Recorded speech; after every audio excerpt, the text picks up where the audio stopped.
Hi everyone, this is Samuel from Zoom, and I'm here to show you how to use the effects on the Zoom V3 vocal processor. The V3 is a powerful tool packed with effects, harmonizing options, pitch correction, and more. You can use the V3 to add effects to vocals for music, or to add voice effects for your podcast or live stream. Let's start by taking a look at the main effects section on the V3.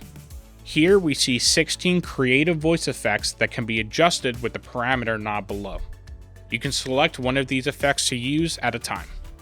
When using the harmony, talkbox, vocoder, or pitch correct effects, you can select the key being used. For pitch correction, you also have a chromatic option.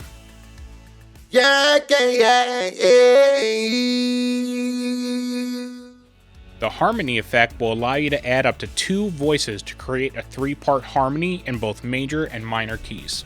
Select your desired voices with the harmony style buttons.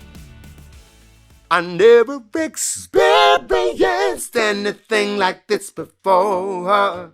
Maybe because when do. The rest of the effects will add their own unique sound to your voice. This is your man Aaron B. with a word from our portal to the inner earth of fine fashion, the folks at Blake's Fine Men's Clothiers. Use the Effect Off button to bypass all of the processing. While only one of the 16 button effects can be engaged at a time, the compressor, delay, and reverb can always be engaged using their independent control knobs to adjust the amount of the effect.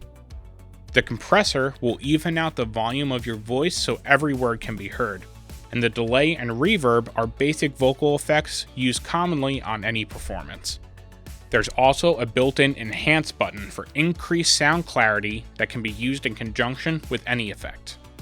That was a look at how to use the effects on the V3 vocal processor.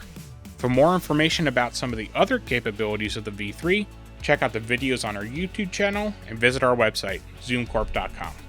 Good luck and enjoy creating.